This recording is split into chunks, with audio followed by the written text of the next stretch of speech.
भारताच्या पहिल्या महिला शिक्षिका व थोर समाजसेविका होत्या.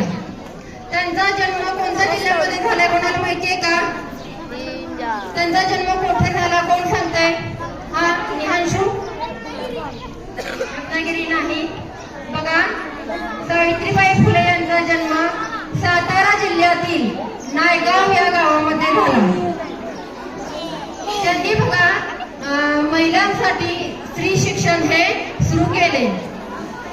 त्यांचे लग्न वयाच्या 9व्या वर्षी ज्योतिबा फुले यांच्याशी झाले व त्यांनी पुण्यातील बुधवार पेठेतील भिडेवाड्यामध्ये स्त्री शिक्षण सुरू केले. हे स्त्री शिक्षण देत असताना त्यांना अनेक अडचणी आल्या, तरी सुद्धा त्या अडचणींना तोंड देत त्यांनी आपले कार्य अखंड सुरू ठेवले. ते संकटांना अजिबात डगमगल्या नाहीत. त्यांनी स्त्रियांना चूल आणि मूल या संकल्पनेतून बाहेर काढून त्यांनी स्त्रियांना आत्मनिर्भर राहायला शिकवले. पण जेव्हा 1897 साली झाली त्यावेळेस त्यांचा मृत्यू 1897 रोजी प्लेगच्या साथीने झाला व त्यांनी जगाचा निरोप घेतला. त्यांच्या या कार्याची ओवी मी इथे सांगणार आहे. आपल्याला इयत्ता 7वी मधील आदिती पाटील आता सांगितलीच होती, ती आणखी एकदा मी तुम्हाला सांगणार आहे. बघा, शांतपासून ऐकायचं सर्वांनी.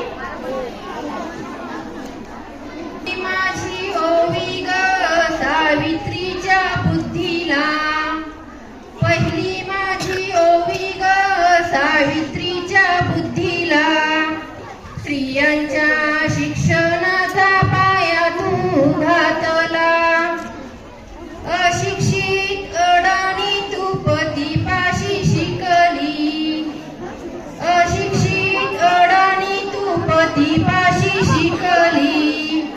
मुलींसाठी पहिली शाळा तू काढली, दुसरी ओवी गायली तुझ्या धैर्याला, दुसरी ओवी गायली तुझ्या धैर्याला.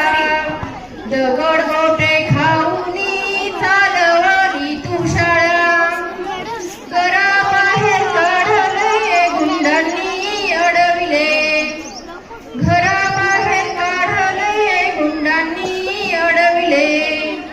धीराने तोंड दिले सगळ्या त्रासाला.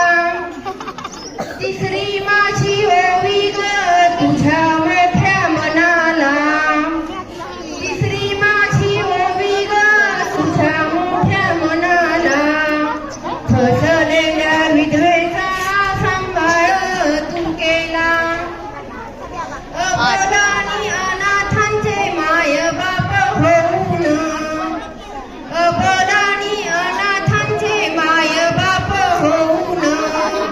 यशवंत बाळाला दत्तक घेतला, चौथी ओवी गायली तुझ्या थोर हृदयाला, चौथी ओवी गायली तुझ्या थोर हृदयाला.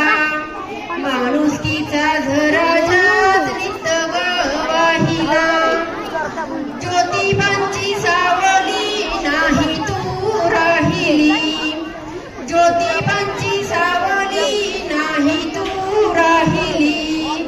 सत्य धर्म प्रकाशात तेजन तळपली, दुःखितांच्या सेवेत देह तू ठेविला, दुःखितांच्या सेवेत देह तू ठेविला. स्मरण तुझे करुणी सामी घेतला, चालू म्हटल्यावर भगिनींना दाखविना संघटित सगळा व्हिडिओ लास्ट केले.